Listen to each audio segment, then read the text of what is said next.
Posible magbawas ng mga testigo ang House Prosecution Panel na ipipresenta para sa Article of Impeachment na confidential funds misuse, misappropriation at irregular liquidation. Ipadadala na ng National Bureau of Investigation ang subpoena para kina Congressman Leandro Lebiste at ating Congressman Jacinto Jing Paras kaugnay ng umano'y tangkang honey trap at character assassination laban kay Executive Secretary Raul Recto. Ayon kay National Bureau of Investigation Director Melvin Matibag, sa August 6 o sa darating na Huwebes ang petsa kung kailan nila ipinatatawag ito ngang sina Congressman Leandro Lebiste at dating Secretary Jing Paras. Ngayong araw inaasahang maipapadala na ng NBI ang subpoena kina Batangas 1st District Representative Leandro Lebiste at dating Presidential Advisor on Political Affairs at dating Negros Oriental 1st District Representative Jacinto Jing Paras. Ito ay upang bigyang linaw ang naging partisipasyon ni na Congressman Lebiste at dating Secretary Paras kaugnay ng umano'y tangkang pag-set up at character assassination laban kay Executive Secretary Raul Recto. Itong nakaraang linggo, matapos ang isinagawang rescue operation ng NBI sa 5 babaeng biktima umano ng human trafficking, ay lumitaw sa investigasyon na may tangka umanong i-set up si Executive Secretary Raul Recto. Ayon pa sa ehep ng NBI, sa kabila ng subpoena ay hindi naman nangangahulugan na may kasalanan na sa batas sina Lebiste at Paras. Hindi bababa sa 27 testigo ang panukalang maipresenta ng prosekusyon para sa Article of Impeachment na confidential funds misuse, misappropriations at irregular liquidation laban kay Vice President Sara Duterte. Ayon kay House Prosecution Panel Member at Manila 3rd District Representative Joel Chua, may posibilidad na mabawasan ang bilang na ito oras na matansya ng prosekusyon na nakapaglatag na ito ng matibay na ebidensya laban sa Vice Presidente. We have more or less mga 13 witnesses. So kung mas-shorten po namin yung proseso, let's say after presenting 8 or 9 witnesses, tingin namin solid na. So we can move on to the next article. Simula ngayong araw at bukas, August 3 at 4, ihaharap ng prosecution team ang dalawang kinatawan mula sa Commission on Audit o COA. Partikular na sina Roderick Wamil, dating State Auditor ng COA Intelligence and Confidential Funds Office o ICFAO, at Celine May del Campo, kasalukuyang State Auditor ng COA ICFAO. Ito ay upang matukoy kung naaayon ba sa panuntunan ng paggamit ng daang milyong pisong halaga ng confidential funds ng OVP at DepEd. Hinimok ni Senate Minority Leader Alan Peter Cayetano si Senator Panfilo Ping Lacson na personal na magtungo sa Taguig City upang makitang direkta ang mga proyekto sa halip na umasa lamang sa mga dokumento at litrato. Ang imbitasyon ay matapos ibunyag ni Senator Lacson na batay umano sa hindi bababa sa 5 case studies ng kanyang grupo, lumalabas na may irregularidad umano sa ilang infrastructure projects sa lungsod. Kabilang dito ang paulit-ulit na paggamit ng iisang larawan para sa billing at koleksyon ng pondo kung saan binabago lamang umano ang mga petsa at ilang detalye habang nananatiling magkapareho ang Department of Public Works and Highways o DPWH geotagging data. I will continue to invite not only Senator Lacson, not only his staff, but everyone. Iba kasi yung sa papel-papel, iba yung sa picture-picture. Tignan niyo yung budget, pumunta kayo sa lugar, makikita niyo nandyan talaga yung project at magaganda. Agad namang sinagot ni Senator Lacson ang paanyaya ng kapwa niya senador. Ayon sa dating Blue Ribbon Chairman, maaari naman siyang pumunta sa Taguig City kapag maayos nang naipatutupad at malinis na sa korupsyon ang flood control program doon. Biro pa ng senador, ayaw niyang malunod sa baha dahil matagal na siyang hindi nakakapag-practice ng swimming. Hindi sa kabila ng patuloy na palitan ng pasaring ng dalawang senador, kinumpirma na ni Ombudsman Crispin Remulla noong Biyernes, July 31 na natanggap na nila ang mga dokumentong may kaugnayan sa infrastructure project sa Taguig City. Ayon kay Ombudsman Remulla, kasalukuyan na nilang sinusuri ang mga nasabing ebidensya. Tanghali, Ella, yan nga ang naging dahilan. May pending motion o petition si Senator Rodante Marcoleta sa Korte Suprema kung kaya't hindi siya naghain ng plea kanina nang siya ay pasahan ng sakdal o nagkaroon ng arraignment sa kanyang kasong may paglabag sa Presidential Decree number 46. Formal nang binasahan ng sakdal si Senator Rodante Marcoleta ng 1st Division ng Sandigan Bayan sa kasong paglabag sa Presidential Decree o PD number 46. Ito ay kaugnay sa pagtanggap ng senador ng 20 million pesos mula sa negosyanteng si Aristotel Viray noong 2025 elections.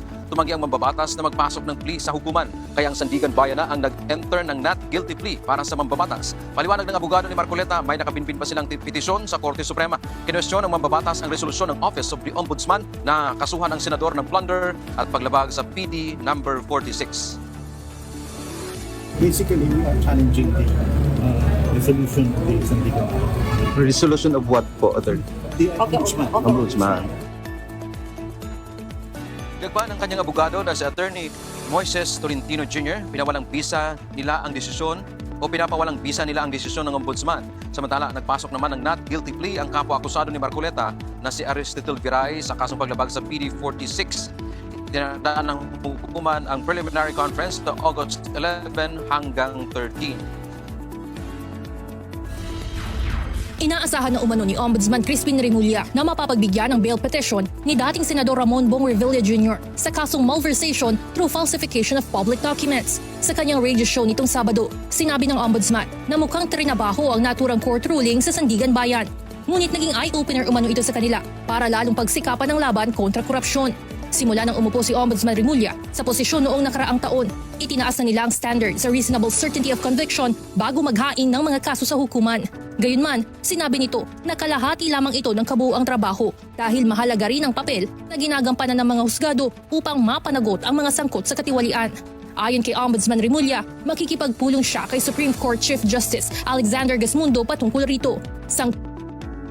Misuse, misappropriation at irregular liquidation laban kay Vice President Sara Duterte araw ng Lunes, August 3. Ito yung dating State Auditor ng Commission on Audit, Intelligence and Confidential Funds Audit Office o ICFAO na si Robert Mawil, 34 years old.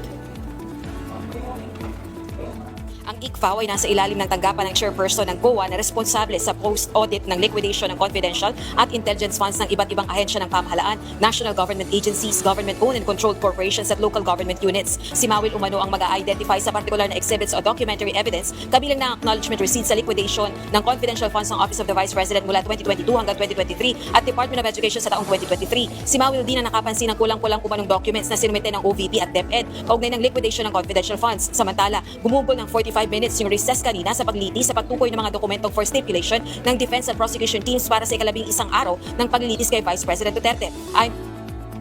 Yung buwis, yung ang balak, balak tapyasin batay sa panukalang yan. Aga dito sa isinusulong na panukalang batas sa batasang pambansa, wag na raw kuhaan ng buwis yung mga kinoconsider na small o micro businesses ng tinatawag na Minimum Corporate Income Tax o MCIT. Nakahain ngayon sa Kamara ang House Bill No. 10464 ni Marikina 1st District Representative Marcy Teodoro. Sa ilalim ng panukala, simula Enero 1, 2027, hindi na saklaw ng 2% Minimum Corporate Income Tax o MCIT ang mga micro at small corporations. Ayon kay Congressman Teodoro, mahalagang suportahan ang maliliit na negosyo dahil sila ang nagbibigay ng trabaho, nagpapalago ng ekonomiya at tumutulong sa pag-unlad ng mga lokal na komunidad sa bansa. Kaya dapat anyang matiyak ng gobyerno na ang mga umiiral na tax policies ay para sa ikauunlad ng mga ito at hindi karagdagang pasanin para sa mga namumuhunan. Sa ilalim ng kasalukuyang National Internal Revenue Code, ipinapataw ang 2% MCIT batay sa gross corporate income ng mga korporasyon upang makatulong sa pagpupundo ng mga serbisyong pampubliko ng pamahalaan. Inanunsyo ni President Donald Trump ang pagkakansela ng isang nakatakdang pag-atake sa Iran. Ayon kay Trump, nakahanda ang Estados Unidos sa isang malakas at malawakang pag-atake sa Iran.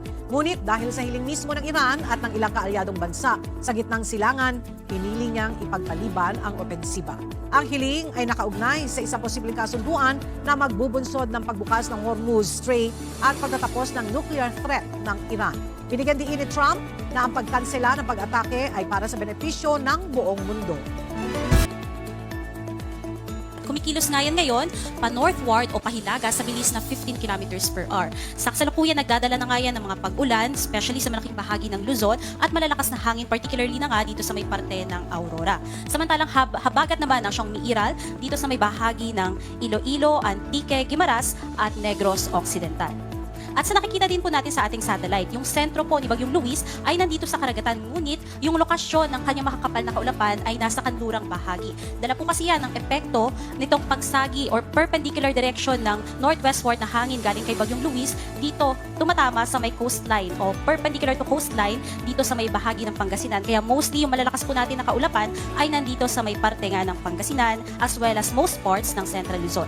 Samantala, meron naman tayong isa pang bagyo sa labas ng ating Philippine Area of Responsibility na may international name na si Typhoon Dolphin at huli nga yung namataan sa layong 2,735 km east-northeast ng extreme northern Luzon at may taglay na lakas ng hangin na maabot ng 155 km per hour malapit sa sentro at pagmugso pa ng maabot hanggang 190 km per hour.